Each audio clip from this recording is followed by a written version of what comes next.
Voilà, ici une petite vidéo bonus, donc comme j'avais prévu de le faire, et en fonction des nombreuses demandes que j'ai déjà eues, nombreux ne savent pas du tout comment transférer des photos ou des documents via leur téléphone. Donc lorsqu'ils ont reçu un email, par exemple un fichier PDF ou un document ou en pièce jointe d'un email, ou alors s'ils ont pas fait, ils ont fait des photos avec la caméra de leur GSM. Ils ne savent pas comment transférer ça sur l'ordinateur, donc c'est vraiment tout simple.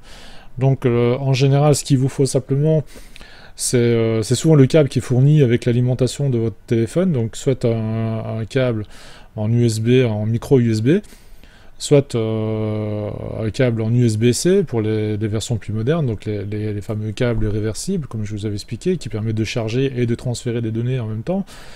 Donc ce qu'il faut simplement faire, c'est brancher le câble à la base de votre téléphone, de votre smartphone, comme si vous le chargiez. Et alors de l'autre côté, vous branchez de la connectique USB sur votre ordinateur portable ou la tour. Alors ce qui va se passer, c'est que en général, le GSM va apparaître ici dans l'explorateur de Windows.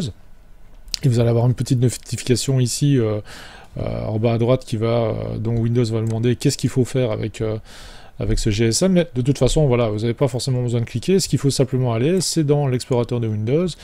Ici, dans le PC, vous avez le téléphone qui apparaît. Donc, moi, ici, c'est un UA Honor 10. Donc, voilà, il me montre le téléphone là-bas. Il me dit que j'ai accès à la mémoire stockage interne.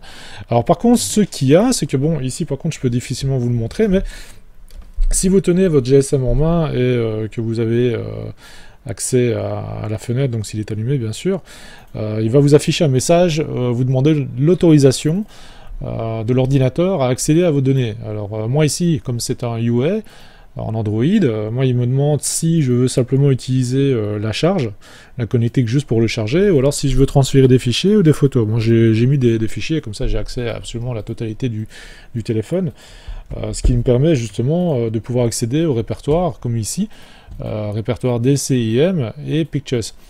Alors si c'est des photos que vous voulez simplement réceptionner, il faut simplement double-cliquer dans DCIM et vous avez le répertoire sans Andro et le répertoire caméra. Alors le répertoire caméra, bizarrement, je ne sais pas pourquoi le nommer comme ça, mais c'est le répertoire où se trouvent toutes les photos que vous avez téléchargées sur Internet. Donc si vous avez navigué par exemple sur Firefox, sur Chrome, vous avez vu une photo qui vous intéressait, vous l'avez téléchargée, ça va se placer là-bas. Et par contre, dans son Android, là, c'est toutes les photos que vous avez effectuées avec votre caméra. Donc, par exemple, là, ici, vous voyez, j'ai fait une photo concernant la sculpture d'une oreille que j'ai commencé à débuter.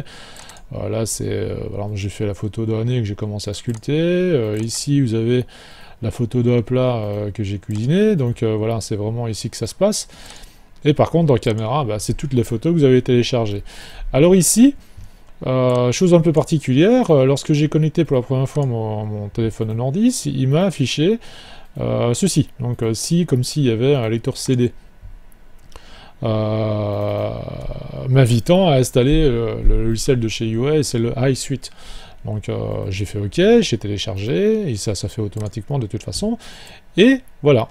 Donc il m'a installé une application me permettant d'avoir accès encore plus facilement à la gestion de mon appareil. Donc ici il faut savoir que vous pouvez faire ça aussi avec une autre marque. Vous avez des logiciels déjà préconfigurés, par exemple pour tout ce qui est Samsung. Vous avez aussi des logiciels préconfigurés pour la marque LG. Vous avez aussi, si vous avez un iPhone, la possibilité d'installer le logiciel iTunes.